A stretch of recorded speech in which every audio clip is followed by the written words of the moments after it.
I would like Meadowlark Media to be sending Lucy every weekend all over the country to gather content that no one else is getting of slurring Ed Orgeron zealots, sexually harassing Taylor. He told me the story. He said that the woman in the parking lot was very aggressive, grabbed a lot of firm ass, and said that she liked them young. Baby. And Taylor does have a nice ass. He does, yeah. Put it on the poll, please, at Le Batard Show. Does Taylor have a nice ass? But there are two things here that I didn't get to with Lucy regarding college football. So we're clear, though. Lucy is going to Alabama, Texas this week. What are we doing? That would be very cool. I'd also like to go to El Assico, Iowa State. Well, no one wants to go to that game. El what? Look, what is that called? I'm sorry, because you are the now nation's preeminent Iowa fangirl. For no one is supporting college football in Iowa the way that you are.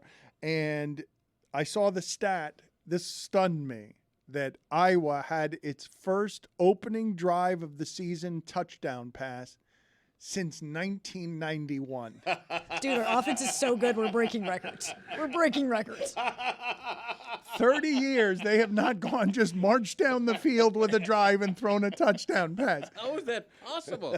Iowa. It doesn't seem possible, but I didn't enjoy that story as much as I enjoyed, God, I don't know why more people weren't making fun of this, Jim Harbaugh's Michigan players holding up four fingers to honor the coach who self-imposed a 4-game ban that the NCAA rejected and then made it 3 games. And so he's sitting out and they're holding up 4 fingers. Usually that's for the fourth quarter. In this case, they've made a martyr out of Jim Harbaugh in a lawless college football. He can't even follow the rules. He's self-imposed a ban because we're all buying players now. We're all trying to compete for, I mean, it's really stupid what we've done with college football. Is it not? Like just money over the table. Seeing all the rules change in front of our eyes has made some of what we're watching really stupid. No, that was incredibly dumb. It was a self-imposed ban. They showed up wearing free Harbaugh shirts, did the 4-finger gesture. Oh, that's goosebumps. Meanwhile, I'm seeing the clip of it right here. That's goosebumps. Standing by your coach. Yep. his daughter is at the game filming TikToks like, my dad's not here. I can do whatever I want and live my life. Like, it was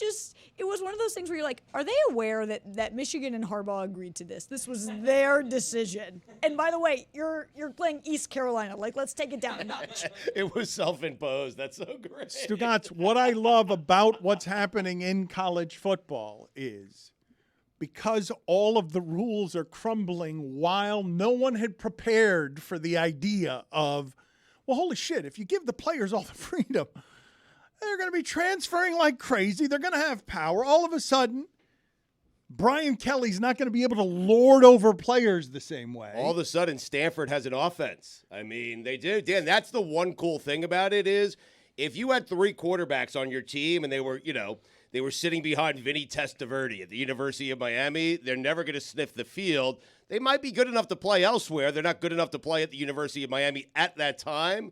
Those kids now can transfer. They can go to another school, and if that coach develops them into the quarterback they were supposed to be at Miami, then all of a sudden you have a pretty good team. There's going to be parity. But what we're doing is mercenary minor league football.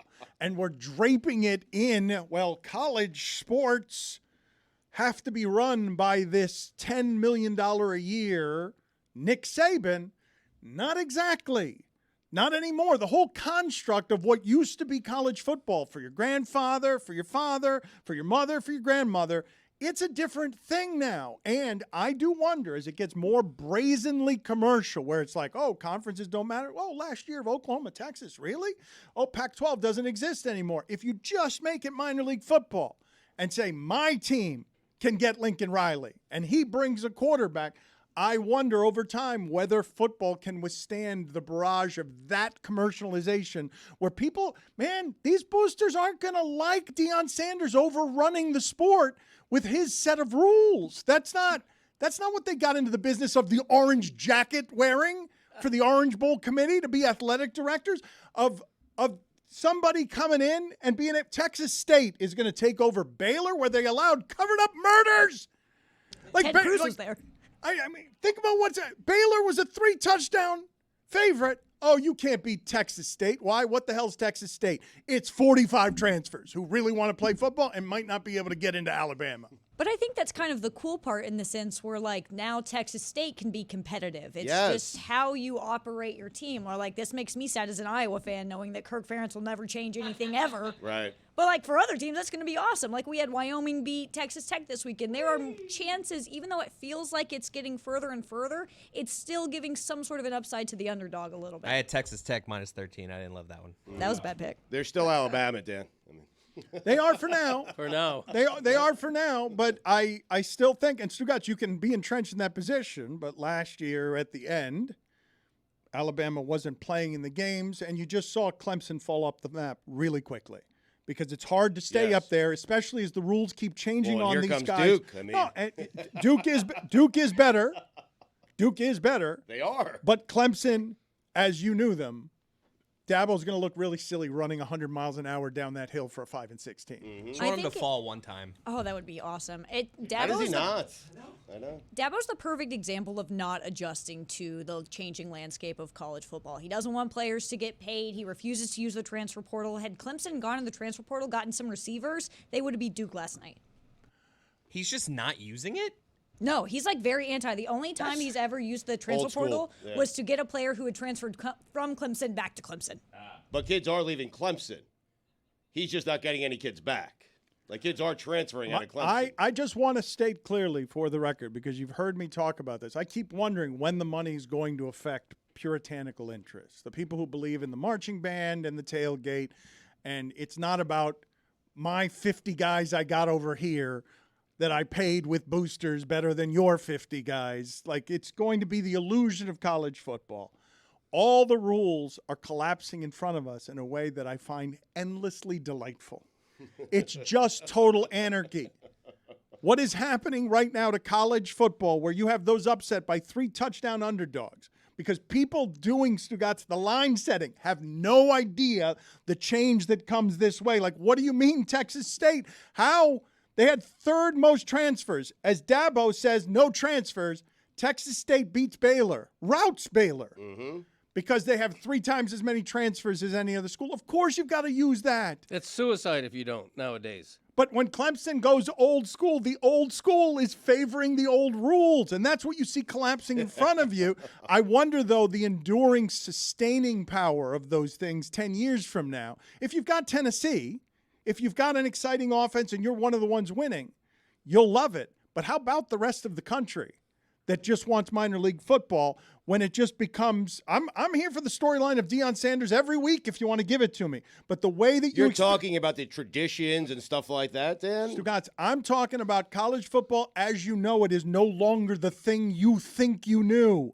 This is the beginning of the mercenaries coming in and trying to buy their way into a money game where people are hugely competitive, where Tennessee gets in trouble because it's bags of Chick-fil-A cash. Like, you've got outsourced all your money to boosters and donors. Of course, what's going to get contaminated here is the kids, because you're throwing them in the middle of the deep end of capitalism.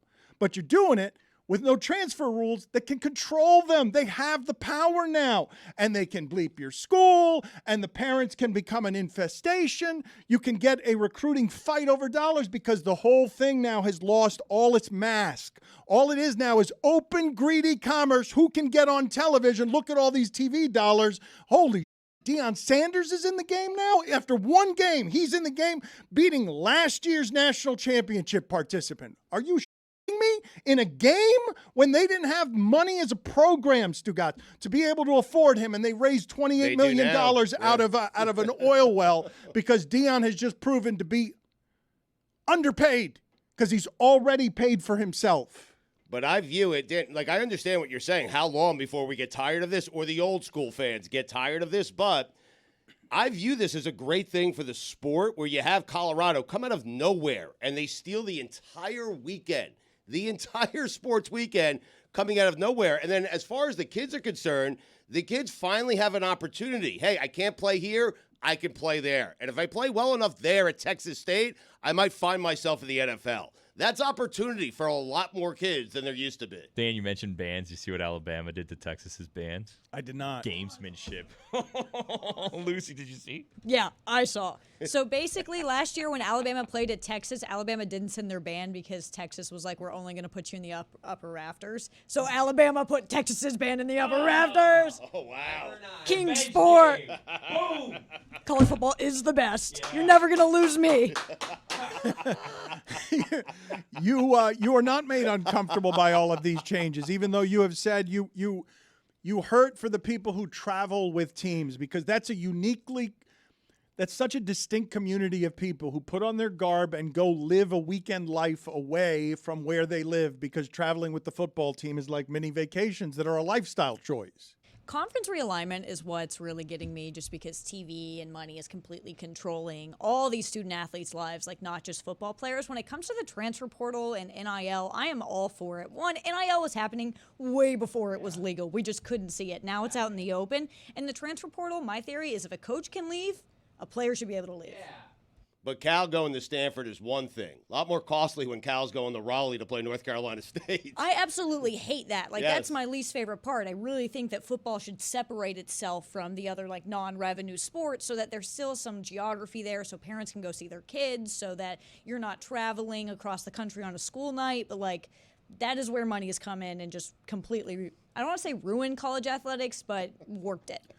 Greg, Cody, toward this end of the show now, as you have aged, I've noticed that you drift off into oblivion. Am I in oblivion right now? It's late, you Dan. you were just sitting there listening to the show as Right. as a casual observer, just as a passenger that had no interest in talking, nor if you'd been asked to talk, would you have been able to talk. He was over nodding too. I could tell he didn't want to get in by how much he was just like, Classic this is over good. nod. You have This is great. you have Good 30 teammate. seconds left on the clock. It's not to trick you. It's just because I've missed you this last segment. Right. Nobody knew you were here. Right.